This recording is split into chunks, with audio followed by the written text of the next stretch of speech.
sebenarnya bang. Kenapa ni bang? Salah duduk. Peace aku stres habis. Kenapa bang?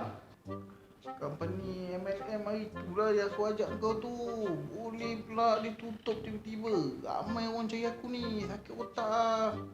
Hari tu aku tengok sampai 3 bulan sewa rumah kau bayar ke depan. Banyak duit kau sekarang lah. Itulah bang, abang tak tahu. Sekarang saya dah jadi ustaz.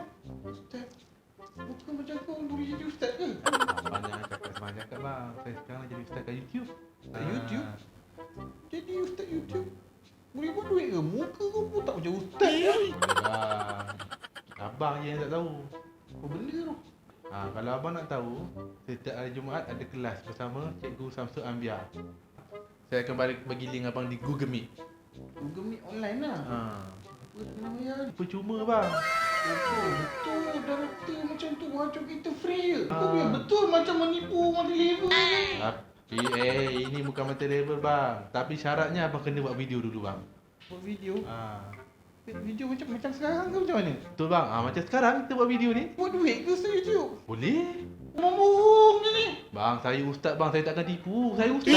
Betul lah, kau lulusan UIA kan? UIA. Oh, ustaz lah tu. Ustaz bang. Betul lah. UIA. Ish, aku tengok. Sampai aku tak nak cakap lah. Dia ajar percuma lagi. Dia buat, dia ajar apa ni? Baik bang. Dia cikgu yang sangat baik bang. Ya? Dia ajar kita A to Z. Peniaga pun dia ajar kita. Dia Kerja ajar tu lagi percuma. percuma biar bang. betul ni, tak logik ni, macam mati level. Tipu ni, aku takut ni. Tak tipu bang. Betul Saya ustaz bang, nampak songkok ni bang, songkok ni. Betul, aku cari. Aku nak lah macam tu, aku nak lah. Macam mana? Okey. Jom. Bila? Hari Jumaat bang. Hari ni tak ada, hari Jumaat.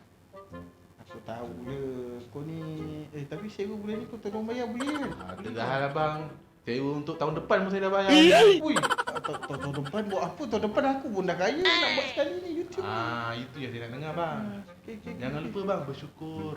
Syukur. Bagus. Alhamdulillah kita syukur sama-sama.